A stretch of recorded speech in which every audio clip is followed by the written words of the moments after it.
করবেন না? বলে না। বলো বলো কয়টা বলতে চাও বলো। এখন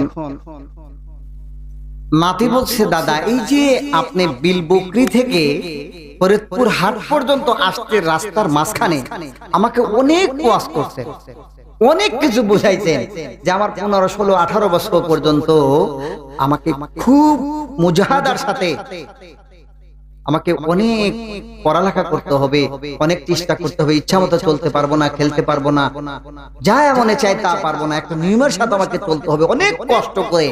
এরপরে আমি যদি ইউনিভার্সিটিতে যাই, সেখানে রেজাল্ট যদি ভালো করি, সরকার আমাকে একটা সার্টিফিকেট দেবে। এরপরে আমার আব্বা যদি 2, 4, 5, 10, 20 লাখ টাকা গুছায় রাখে, তারপরে যদি হ্যালো হ্যালো করার যোগ্যতা থাকে, এরকম কেউ সম্পর্ক থাকে, তবেই না আমি একটা চাকরি। কথা বলেন না কেন? মনে হয় মিথ্যা কথা বলতেছি। এই এলাকার সবাই চাকরি একবার এমনি হয়, তবেই না আমি একটা চাকরি পাবো।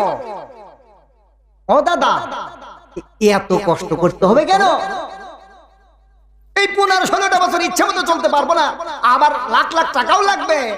ও বাদ দিয়ে এই হকারের থেকে একটা যদি আমি মন্ত্র শিখি, তো 500 টাকার নোট শুধু বানাবো আর 10 তলা 20 তলা বিল্ডিং করবো আর মজা করে চলবো। ও দাদা, এত কষ্ট করতে হবে কেন? দাদা কয়, নাতি রে এইটাই তো বুঝলে না। নাতি রে, হকারের হাতে সর্বপ্রথম কি দেখেছিলেন? নাতি বলেন, দাদা সর্বপ্রথম দুর্বা ঘাস দেখেছিলাম।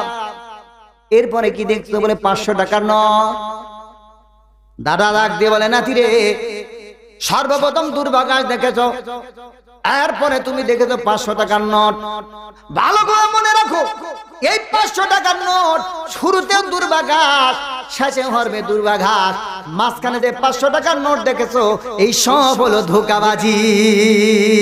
আল্লাহ বলেন, আমাল হায়াতুদ দুনিয়া ইল্লা মাতাউল গুরুর।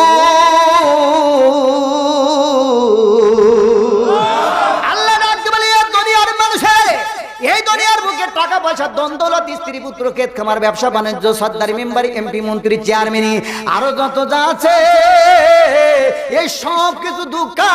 2 দিনের মধ্যে দেখা যাবে অনেক কিছু, 2 দিন পরে সব হারায়া যাবে, শুধু খালি হাত ছাড়া আর কিছু থাকবে না। সব কিছু ধোঁকা। খবরদার, তোর আব্বা আম্মার আসল বাড়ি জান্নাত। খবরদার, মেম্বারের